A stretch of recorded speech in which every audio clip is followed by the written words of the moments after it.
Hey, AP Chemsters, this is Mrs. Vandelay bringing you Blankwalle, Chapter 11, Section 6.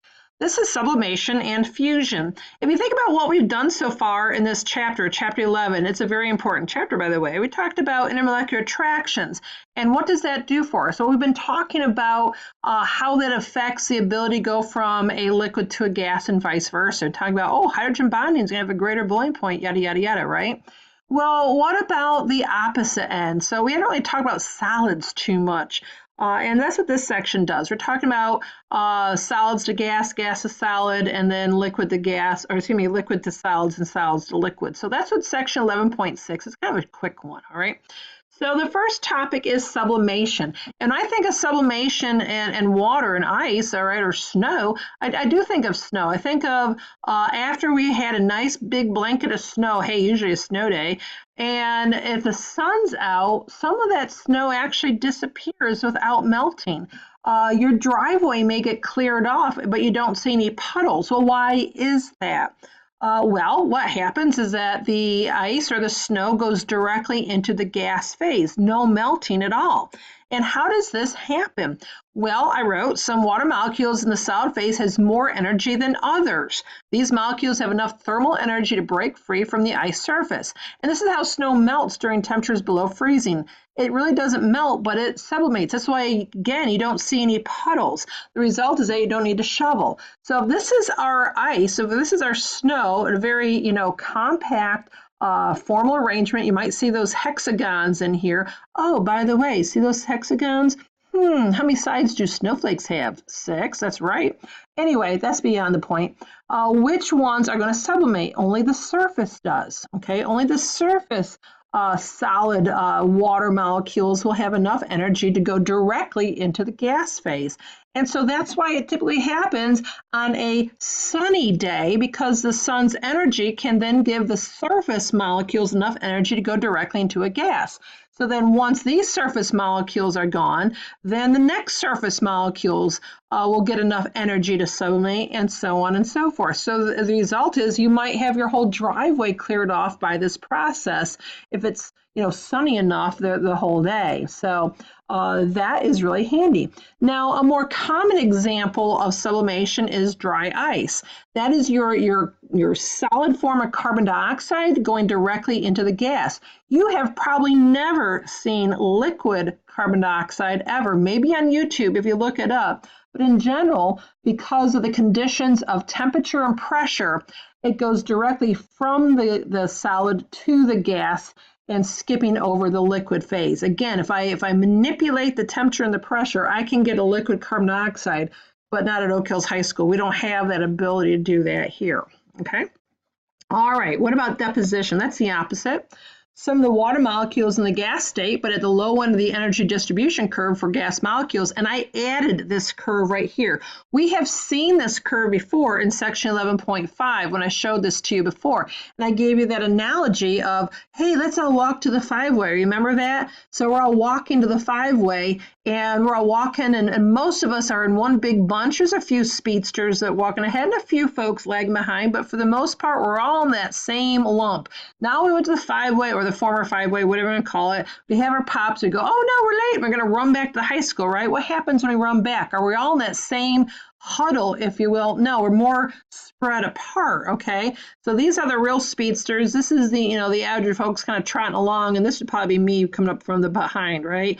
So that's this energy curve. Now, which energy molecules, or on this curve, will it take for it to go directly from a gas to a solid? Well, think about this. Which ones are more likely to form that attraction to become a solid? Is it the speedsters? No, it's the slow folks, all right, right here. These, like me, all right, I'm more likely to become a solid than I am to remain a gas, aren't I? So what does it say? Some of the water molecules in the gas state, but the low end, right down here, right here, of the energy distribution curve for gaseous molecules collide with the what? The surface of the ice and are captured by their intermolecular forces with other molecules, okay? So remember, these are the ones going slow enough that that attraction can occur, say, hey, baby, let's bond, and become that solid, okay?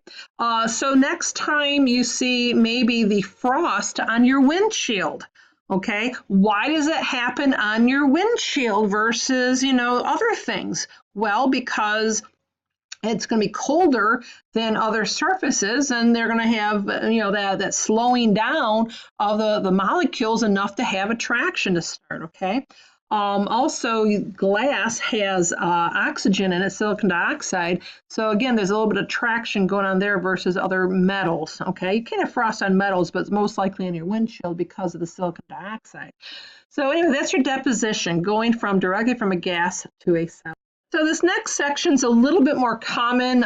You probably have a better understanding because you see it a lot. It's melting, all right? Why do you put ice cubes into your cold drink? They're going to melt, so you're going to keep your drink cold, aren't you?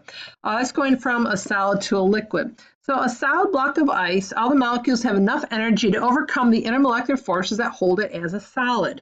And so if you think about it, how do solids become a liquid? How does melting occur? It's going to be absorbing energy. So in the case of your drink, where is it absorbing the energy from? From the drink, keeping it cold, okay? And it says only after all the ice has melted will additional heating raise the temperature of that liquid past 0 degrees. So here is a heating curve. Why don't you quickly jot this down or sketch this over here? Okay, and this is your heating curve.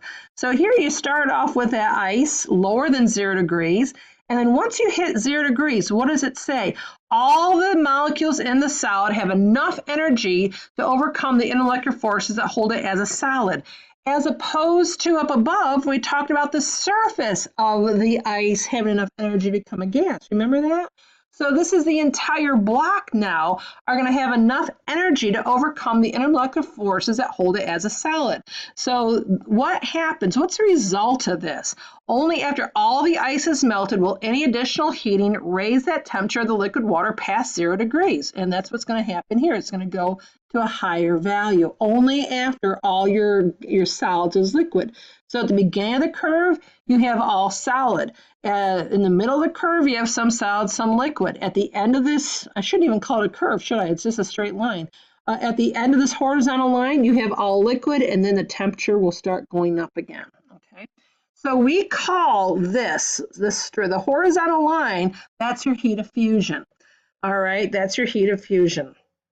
So it's the amount of heat required to melt 1 mole of solid.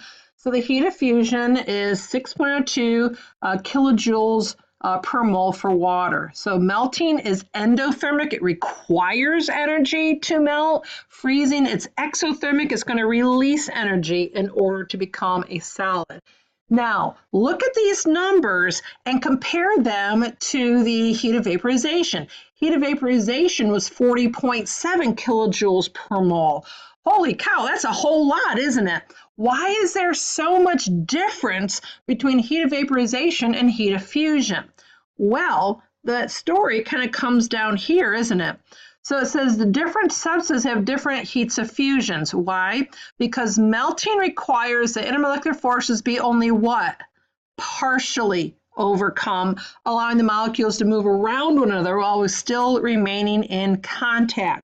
So why is heat of vaporization so much more? Because the intermolecular forces are not just partially overcome, they're completely overcome in vaporization. Are they still in contact? No, they are no longer in contact. They are totally separated from one another. So it requires a lot more energy. Okay, so that is why the heat of fusion for ice is what, 6.02, and the heat of vaporization for liquid water is 40.7, because you are totally overcoming it instead of partially. Now, what else is important? Well, look at this. Different substances have different heats of fusion right here. Okay, why is that? Well, what's happening? You have to talk about intermolecular attractions, that's true, but you also have to talk about really the size of the molecules. Why? Because the molecules have to still move around, but they still remain in contact. So it's not a clear-cut picture like some other things are saying. Well, if they have hydrogen bond, they have the greatest. Well, not really. Diethyl ether down here, by the way, fix that for me. You see how the formula for diethyl ether is C3H10? It's actually C4H10. The book made a typo there. And here's the picture to show you it's 4 carbons. But anyway, diethyl ether has a dipole-dipole attraction, yet it has a higher heat of fusion than water does, and it has something to do with size as well, okay? So I wanted to clarify that for you, and hopefully this makes sense. And I really do like this next section, 10.7, because it really puts everything we've been talking about all together, okay? So hang on your hats. See you shortly, and as always, don't wait to be great. Bye-bye.